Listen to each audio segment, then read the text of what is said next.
capítulos empezamos con las principales. Ustedes deben de pensar que estas clases no son en gran detalle, sino que es más bien un modo de poder a ustedes estimular, porque hay que agregar y leer mucho.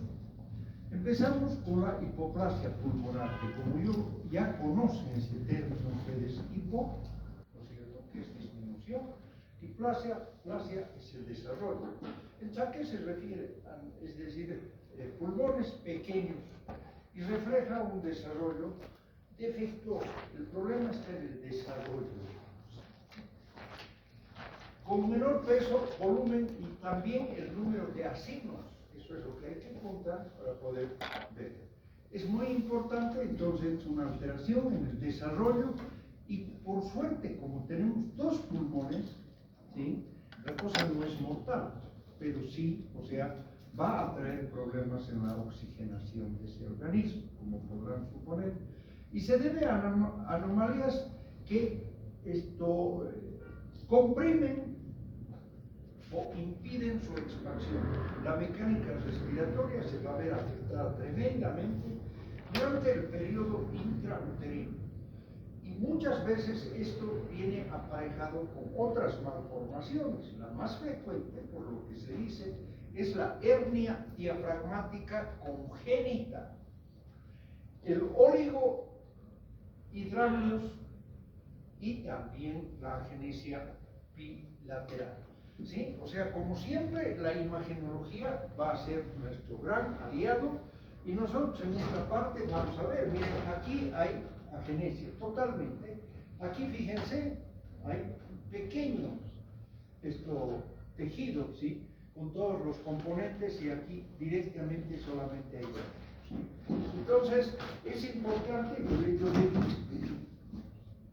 de esta anomalía congénita. Luego pasamos a los quistes del intestino anterior, que están formados por un desprendimiento del intestino, de este intestino anterior, y suele localizarse ¿dónde? En el ilio o en la mitad del mediastino. ¿Sí?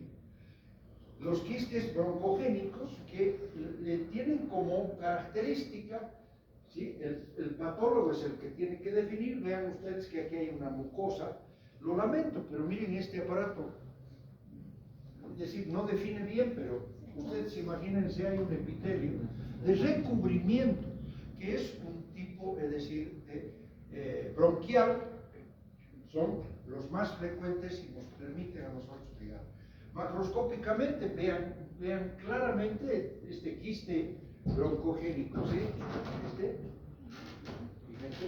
Y radiográficamente nosotros vamos a poder ver esto, y también aquí en la mitad, en la parte del mediastino. Quería pedir a la señora Esther que me lo traiga el puntero. ¿Alguien me puede ayudar? Jovencito, a ver, venga un ratito, por favor, dile que me dé el puntero. Se agarra, se encierra y chao. Un ratito, dale la vuelta, por favor. También entre estas alteraciones congénitas tenemos el secuestro broncopulmonar, que es el tejido pulmonar, que puede ser lóbulos o pueden ser segmentos de lóbulo, que carecen de conexión con el sistema de las vías respiratorias.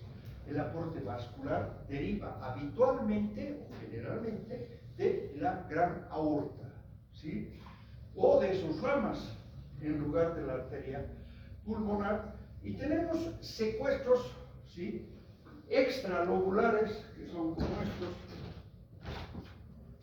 Extralobulares son externos a los pulmones y se producen en cualquier lugar del tórax o del mediastino. Suelen encontrarse en lactante en formas de masas, ¿sí?, aquí podemos ver de masas, y asociada a menudo a otras anomalías congénitas. Los secuestros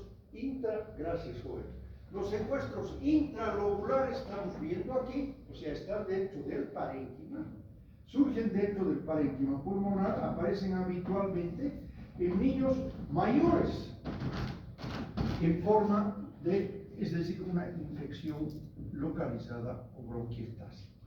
Pasamos a otra otra entidad muy importante de lo que es la patología pulmonar es la atelectasia y representa una expansión pulmonar neonatal incompleta o, como consecuencia de la primera, se produce un colapso de un pulmón previamente insuflado. ¿Sí?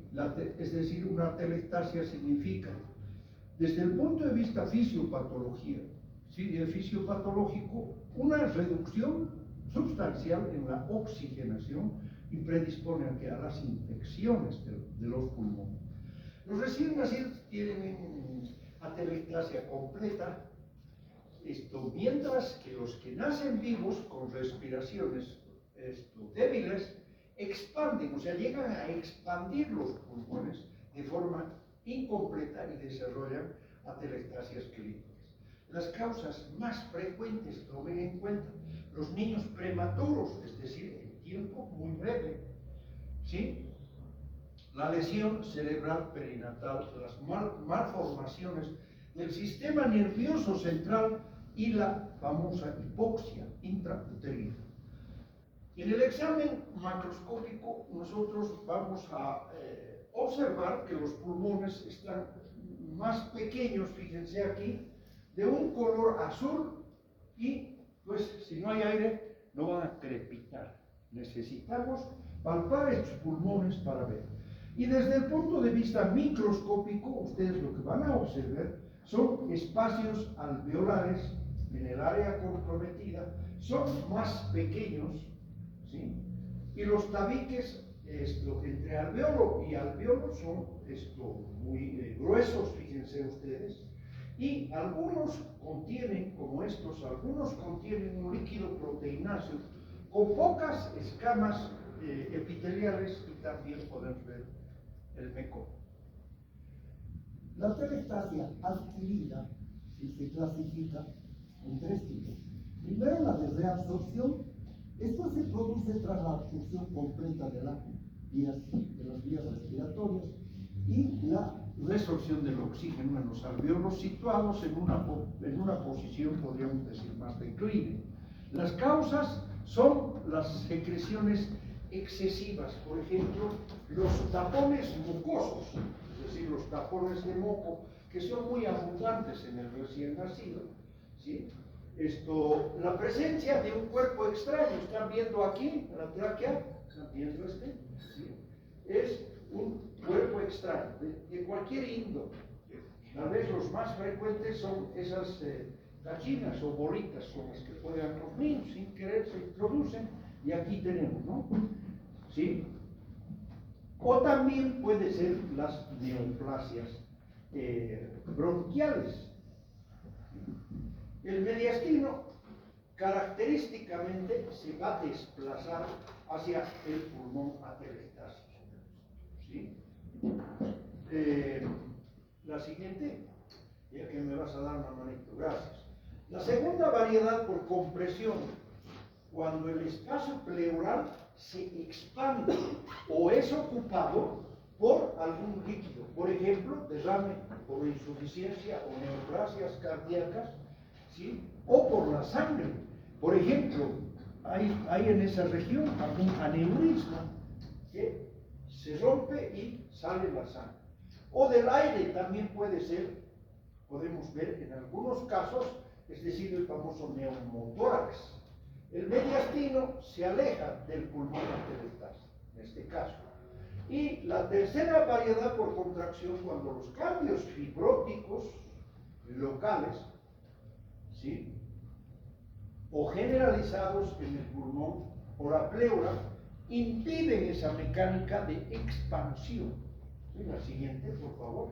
El edema de pulmón, otra entidad súper importante, súper frecuente, ¿sí?, en este órgano, que tiene una fisiopatología en cuanto al equilibrio, en cuanto a la homeostasis es decir, del líquido, que es muy delicado, y se debe a un aumento de la presión hidrostática. ¿Se acuerdan que hemos llevado en el tema edema? Para que recuerden ustedes. O de la permeabilidad de los capilares, por una lesión ya sea en la pared endotelial o también puede ser en la pared de los mismos alvéolos. Independientemente de la causa, los pulmones van a tener un aspecto, aquí los tienen a los dos pulmones, se hacen pesados, o sea, por supuesto están aumentados de volumen, están húmedos, dan esa sensación por el brillo que presentan, con una acumulación de líquido en la zona en declive. La siguiente, dentro de la clasificación, ¿sí? O sea, de formas de edema, tenemos el edema hemodinámico, el aumento de la presión hidrostática en la insuficiencia cardíaca, la sobrecarga de volumen, la obstrucción de la vena pulmonar también puede provocar. Dentro de la reducción de la presión oncótica, es la otra presión, ¿se acuerdan? Para que no salgan las proteínas, nuestro organismo maravillosamente las atrae. Menos frecuente, pero igual, la hipoalbuminemia, el síndrome nefrótico, las hepatopatías, las enteropatías por pérdida de proteínas, la obstrucción linfática, el edema, debido a una lesión en la pared alveolar, ¿sí? La lesión directa, por ejemplo, las infecciones, una neumonía bacteriana, los gases inhalados, ¿sí? La aspiración de líquido.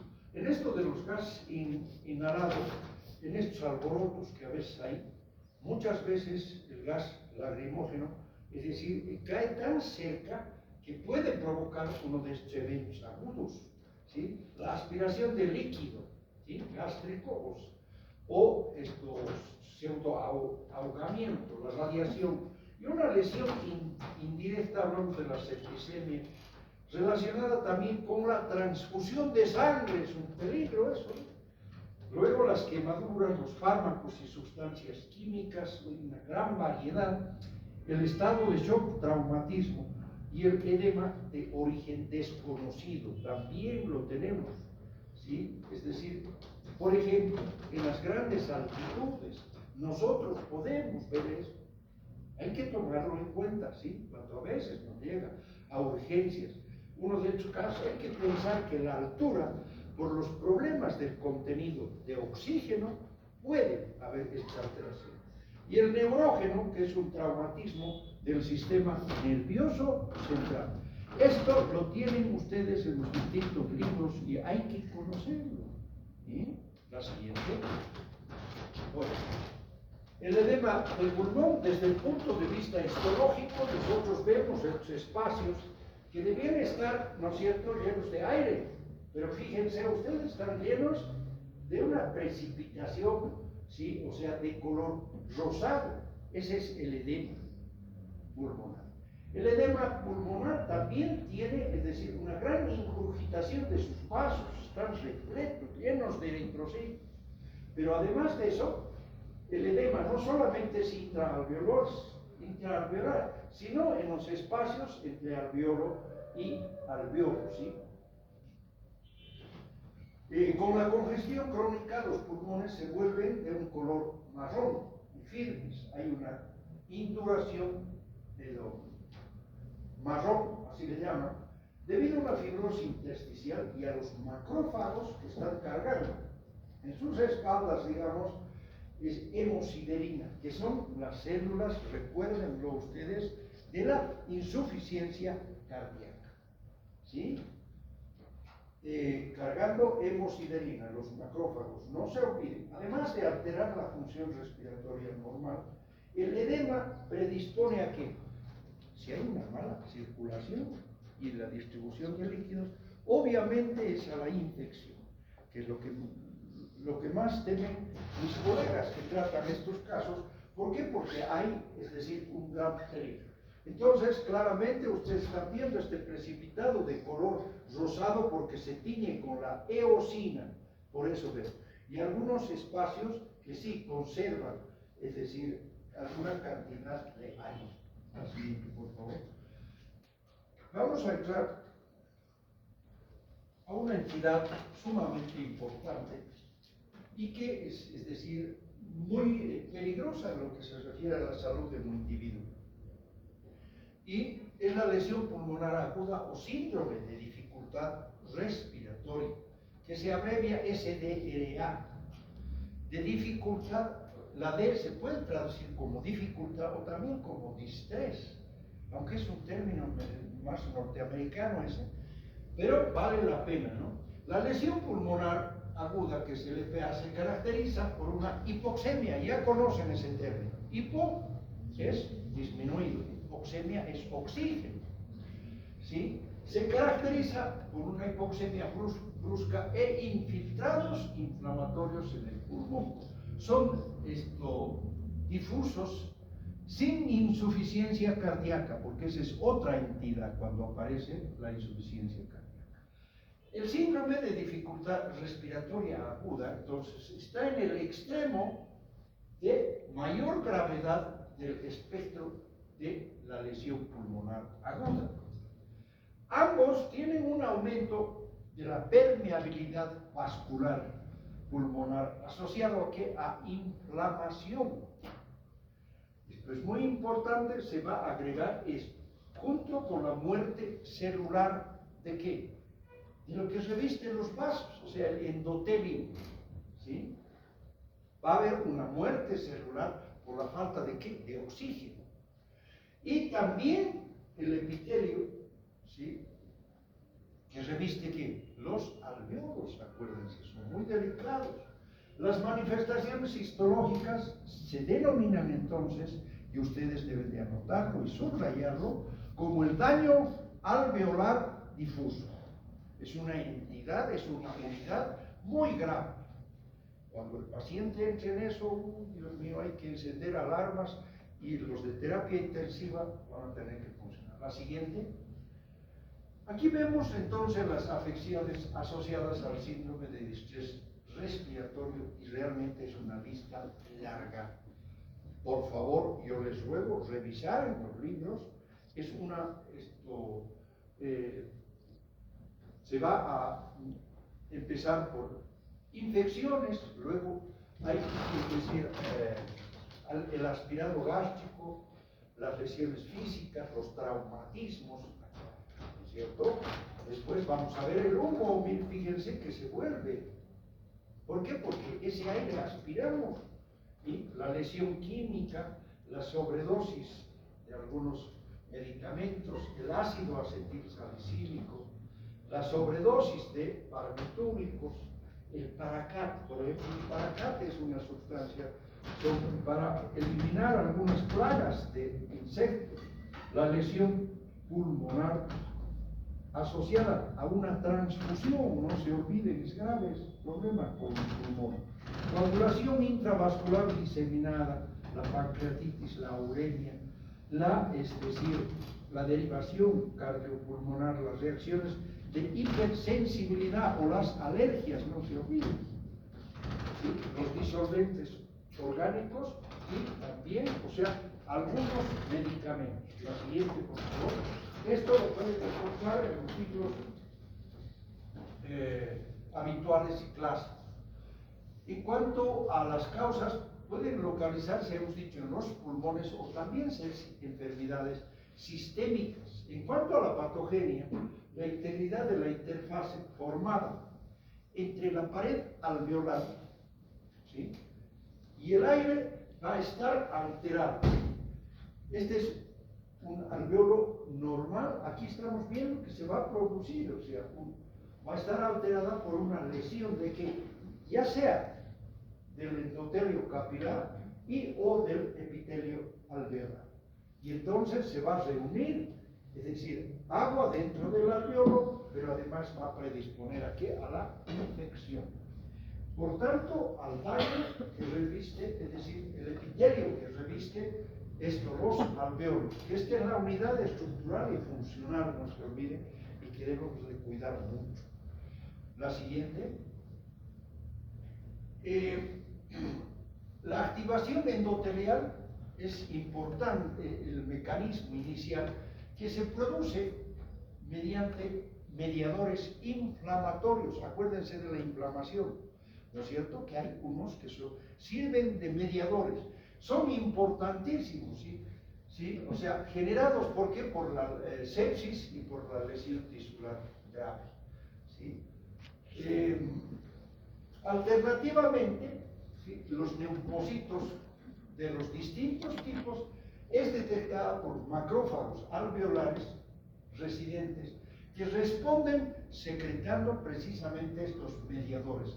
Por ejemplo, el factor de necrosis tumoral, que es decir, esto va a activar sobre el endotelio próximo. La adhesión y extravasación de los neutrófilos van reguladas por una desgranulación, acuérdense ustedes, y la liberación de estos mediadores inflamatorios, es decir, inflamatorios, como las proteasas, las especies reactivas del oxígeno, recuerden ustedes, ¿sí?, y las citocinas.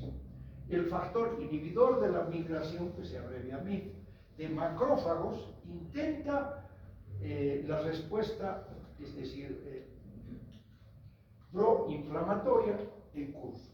El ciclo de la inflamación y lesión endotelial es esencial en el mecanismo fisiopatológico tanto de la lesión pulmonar aguda o también el síndrome de dificultad respiratoria aguda. Las famosas membranas hialinas que han debido ustedes escuchar, que son características de ambas entidades, se deben a una combinación de líquido intraalveolar acumulado, extravasado y la lesión y necrosis, ¿sí?, de los neumocitos. Recuerden ustedes, hay de dos tipos, ¿recuerdan? Pero aquí, es decir, de los neumocitos alveolares de tipo 2, en este caso, son los afectados. Los de tipo 2, porque hay el 1 y el 2, recuerden, es el 2 aquí el que va a ser afectado, generadores de anomalías en qué, en el surfactante. ¿Alguien ha leído algo de los surfactantes? ¿Qué es? Es un líquido que produce los pulmones en los niños para que se distiendan los alveolos. Maravilloso. Pero si falla el surfactante, ¿qué pasa? Se colapsa, como hemos visto, y se produce la atelectasia. La atelectasia hemos dicho que va a alterar el intercambio gaseoso. Y entonces son niños que generalmente mueren. Esto es gravísimo al crearse estas anomalías del surfactante. Les ruego leer profundamente este tema que es apasionante.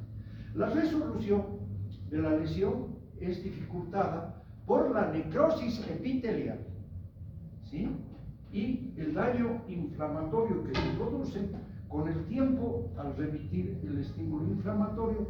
Los macrófagos eliminan los residuos intraalveolares y liberan las famosas citocinas, pero que van a empezar ya con la reparación, o sea, son fibrinógenos, ¿sí?, como el factor de crecimiento transformante, que se abrevia TGF, y el factor de crecimiento derivado, recuerden ustedes, de las plaquetas.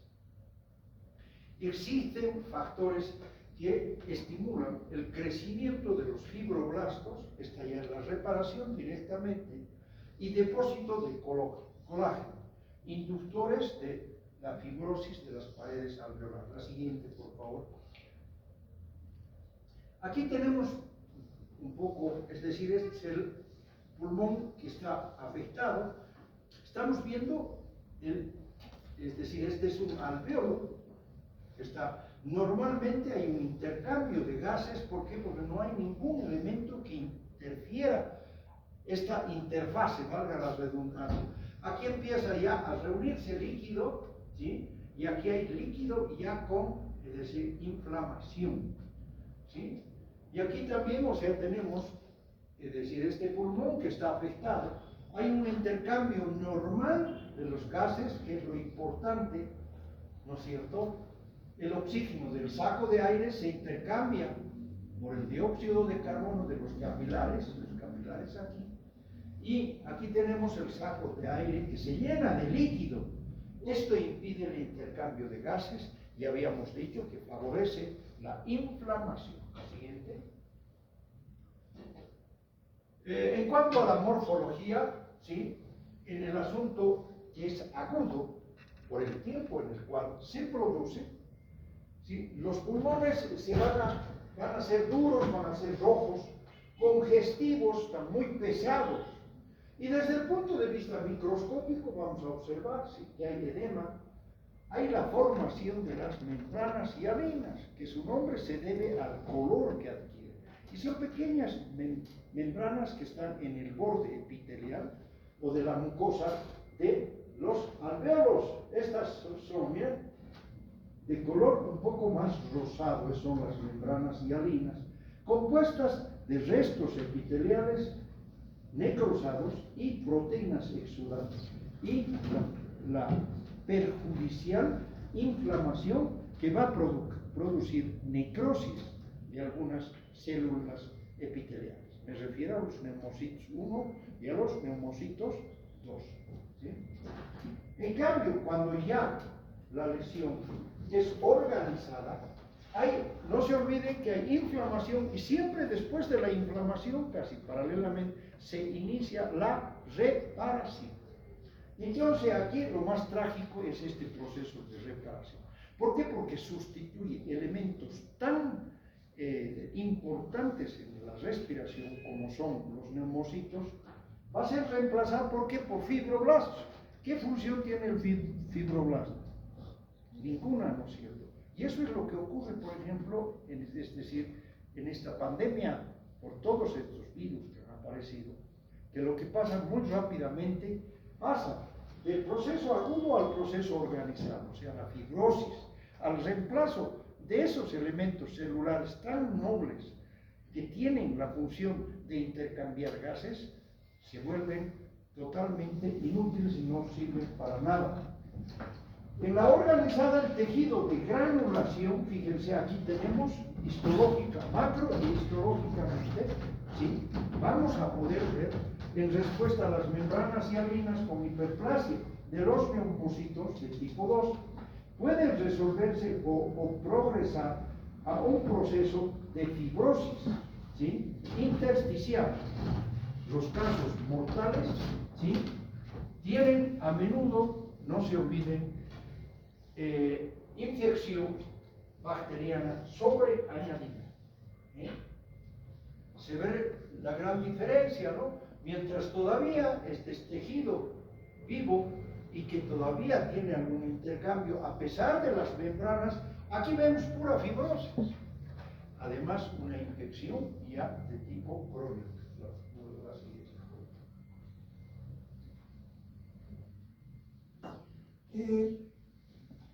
Hay otra entidad que... La NIA, que es una entidad clínico-patológica, es decir, usada para describir una lesión pulmonar aguda generalizada de origen desconocido, a menudo con una evolución grave. La mortalidad es del 50%, o sea, de 50 pacientes, 50 de ellos padecen de esto y suele producir, ¿sí?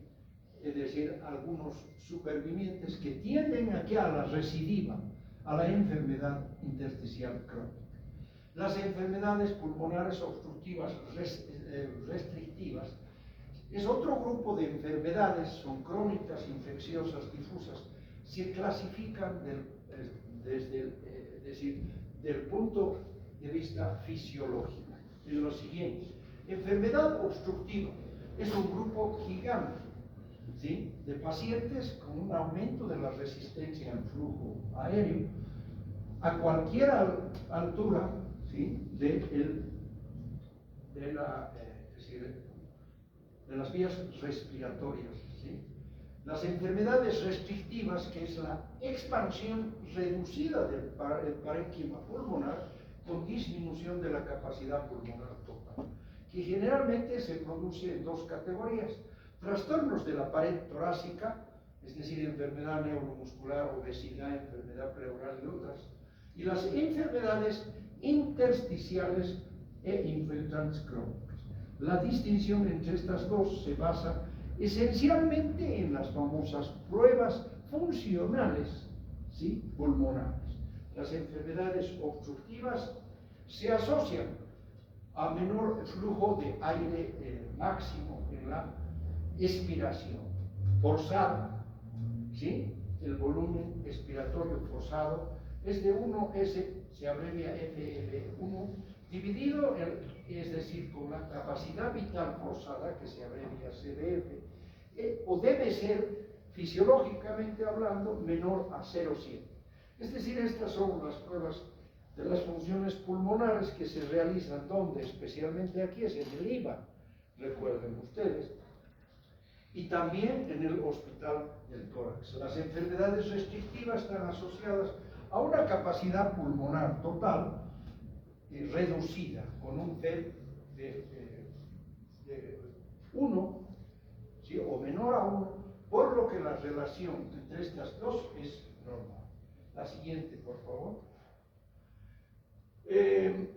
Hablando propiamente de las enfermedades pulmonares obstructivas, estas entidades relevantes, que son 3, recuérdenlo: enfisema, bronquitis crónica, asma, y la asocian últimamente, es decir, con las bronquiectasias, que hemos hablado por lo menos en mi grupo de prácticas, creo que sí. Tiene características particulares, es decir, tienen todas, pero también pueden compartir algunas que son comunes.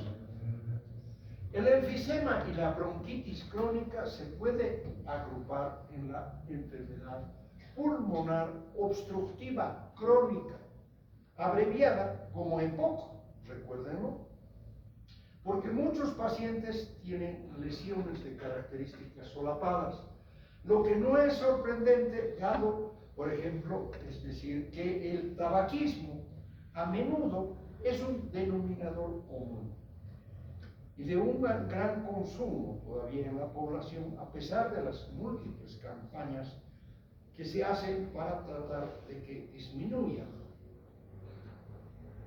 esto de fumar. El asma se distingue habitualmente del enfisema y la bronquitis crónica por la presencia de ¿qué? De un vasoespasmo que es reversible. ¿Bien? Sin embargo, el paciente asmático puede mostrar un componente que definitivamente es irreversible, un sustrato en el cual lamentablemente es paciente delicado. Por el contrario, la EPOC típica también puede tener características de reversibilidad. Se ha visto que algunos, conforme avanzan en la edad, va disminuyendo. No se sabe por qué. La siguiente, por favor.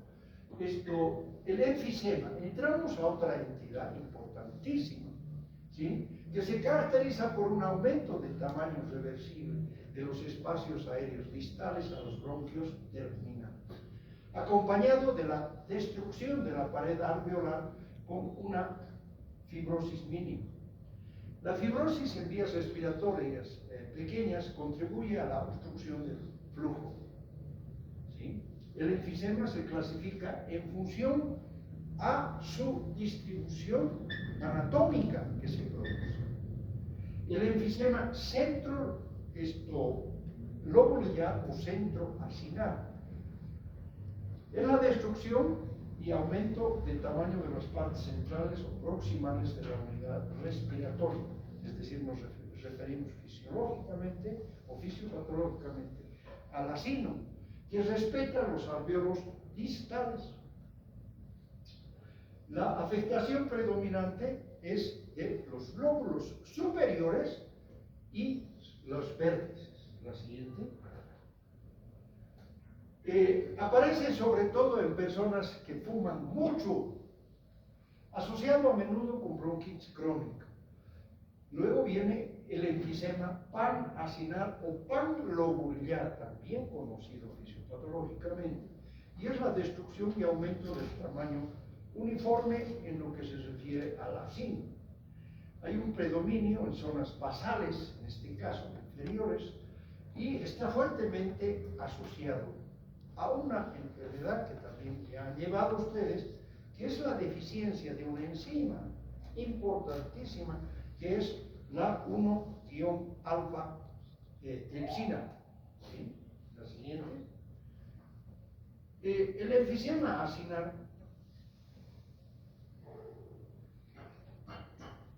distal, que es conocido también como paraseptal, Por su anatomía, o sea, afecta sobre todo el signo distal, habitualmente cerca de la pleura y adyacente a cicatrices o fibrosis. Con frecuencia, la lesión subyacente, es decir, se produce con frecuencia a una lesión subyacente a neumotórax espontáneo que a veces se produce en las vías respiratorias. Aumento de tamaño del espacio aéreo con un proceso de fibrosis, enfisema irregular. Hay una afectación acinar irregular asociada, vuelvo a repetir, a un proceso de cicatriz que se haya producido. La mayoría de los casos son asintomáticos y sin relevancia desde el punto de vista clínico. La morfología, es decir, con la enfermedad difusa, los pulmones pueden hacerse con el tiempo voluminosos y, es decir, tratar de cubrir, es decir, con su superficie el corazón. Microscópicamente vamos a tener que los espacios alveolares están aumentados de tamaño y separados por tabiques, ¿sí?, finos. Los capilares septales están comprimidos y sin sangre. La ruptura de la pared alveolar puede producir espacios aéreos, por supuesto, más grandes y llegar a formar algunas vesículas o también conocidas como bulas, que lamentablemente por este aparatito tan maravilloso que no resuelve nada, ustedes no pueden ver, pero aquí macroscópicamente, ¿sí?, esta parte, ¿sí?, están como pequeñas ampollas que podemos ver en la superficie de los pulmones. ¿Sí? La siguiente. Otras formas de enfisema. Para concluir el tema, debemos decir que hay una hiperinsuflación compensadora del pulmón restante después de la pérdida del parénquima pulmonar. Por ejemplo, una lobectomía quirúrgica sin destrucción de la pared septal. Luego tenemos una hiperinsuflación obstructiva debida a la obstrucción subtotal de la vía respiratoria, la que crea un mecanismo de válvula, ¿sí?, de bola, que admite aire en la inspiración, pero que atrapa el aire respirado. ¿Sí? Ese es el mecanismo de válvula. No se olvide, es en la obstructiva. El enfisema bulloso es un término aplicado por la presencia de vesículas o bullas subpleurales, además. Es decir, que van a medir más de 1 centímetro en estado distendido, potencialmente presentes en cualquier forma de enfisema, recuérdenlo, y que en ocasiones se rompen, generando en muchos casos, ¿sí?, un neumotórax. ¿Sí?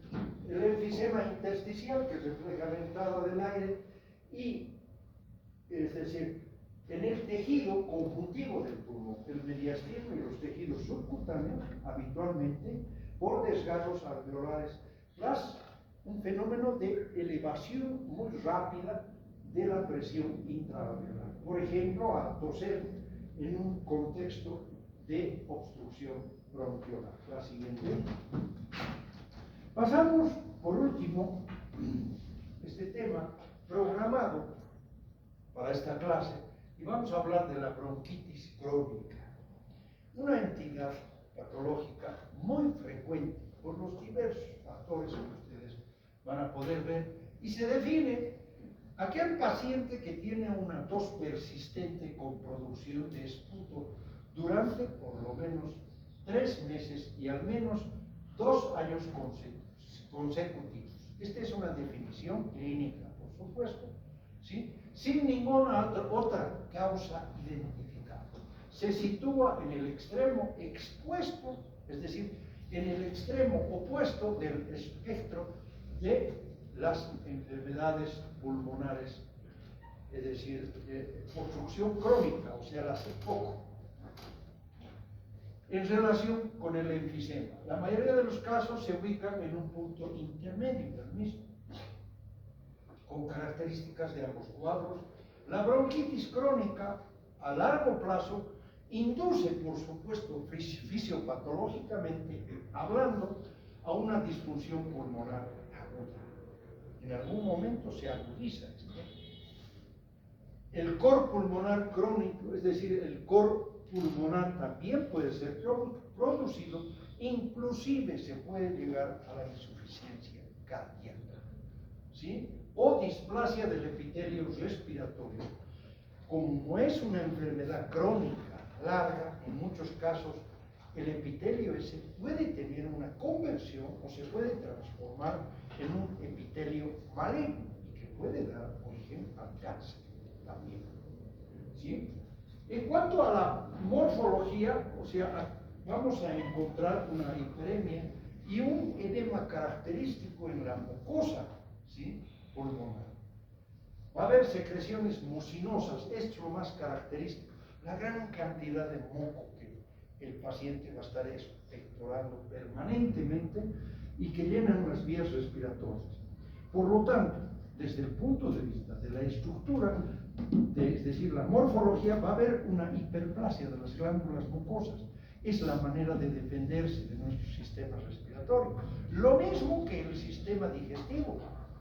¿Qué va a hacer? Va a haber una gran proliferación de estas glándulas con una gran producción de moco, no se olvide.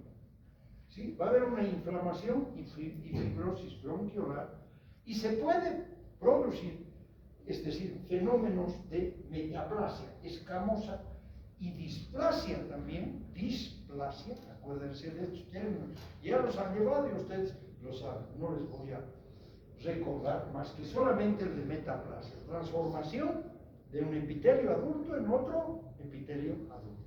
¿Por qué? Por las condiciones adversas. Hay epitelios que resisten más que otros, ¿no es cierto?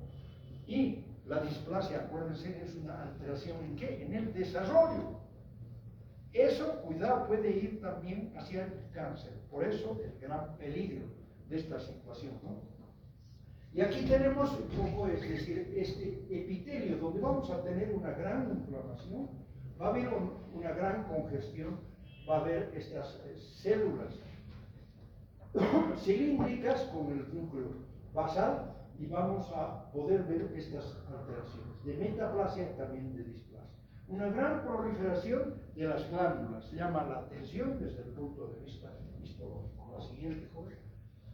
En cuanto a la patogenia, debemos decir que la irritación crónica de estas vías por sustancias, es decir, que van a lastimar especialmente el humo de tabaco y el mecanismo patogénico dominante, es decir, además de dañar el epitelio, el tabaco y otras sustancias inhaladas por este humo, ¿sí?, va a interferir en la acción de los cilios. Acuérdense, otra maravilla que Dios nos dio, ¿sí?, son esos cilios que van como barriendo, ¿no es cierto?, del epitelio respiratorio. Es decir, va a haber una tendencia a su desaparición en este problema crónico. Va a haber, es decir, dificultando la eliminación del moco y los microorganismos infecciosos. Es una manera de defenderse, ¿no es cierto? Y los irritantes van a causar ¿qué cosa? Una hipersecreción de moco, ¿sí?, con hipertrofia de las glándulas mucosas, y en estímulo de mediadores inflamatorios como la histamina, ¿no es cierto? En estas variedades, la metaplasia de células caliciformes en el epitelio bronquiolar contribuyen todo esto a una gran producción de moco y a la obstrucción de las vías respiratorias. Llega a haber tal cantidad que se obstruye estas vías, que normalmente deben estar libres, pero por la cantidad de moco. La inflamación, tanto aguda como crónica, es causada por los inhalantes, ¿sí?, que inducen a una bronquitis crónica, la inflamación a largo plazo y la fibrosis concurrente llega a provocar una obstrucción respiratoria. Las infecciones se agravan y las lesiones iniciadas por los inhalantes. En cuanto a la clínica, es bueno aprender siempre, ustedes no somos morfólogos, El patólogo ya que sabe enseñar les va siempre a complementar, porque ustedes tienen que saber algo de clínica. Más allá de la tos y la producción de esputo, ¿sí? Finalmente aparece una disnea. Claro, desde el punto de vista clínico, con los ejercicios, vamos a notar clínicamente, ustedes van a verlo, es decir, cuando roten seguramente por esta especialidad. En los casos clásicos, los pacientes están hipóxicos, cianóticos e hipercápnicos. ¿Qué será hipercápnico? Bueno, es decir, retienen CO2, acuérdense, hipercápnicos. ¿Sí? Son también conocidos como los abotargados azules por el color que adquieren. ¿Sí? La enfermedad prolongada progresa a menudo a la cardiopatía pulmonar, ¿sí? Con insuficiencia cardíaca. La muerte puede ser secundaria y dependiendo cuál es el factor infeccioso, pueden llegar fácilmente a la muerte. ¿Sí? La siguiente. Sí, este tema ya lo vamos a ver el día jueves, pero se los anticipo y muchas gracias por su presencia y por su esfuerzo. ¿Sí? Yo lo pondero y lo valoro mucho frente a los tragos que están roncando hoy. Como serán buenos médicos. Hay algunos que sí justifican, pero la gran mayoría ahorita está roncando. Así, no. Así, no. No van a ser buenos médicos, con seguridad. Porque aquí hay que empezar a, es decir, modificar nuestro reloj biológico. No queda otro. Dormíamos tan bonito hasta el año pasado, ¿no? Tan hermoso. Pero no, ahora no, váyanse acostumbrando y pensando que aquí la guardia va a ser que noches enteras estén despiertos. Bueno, gracias.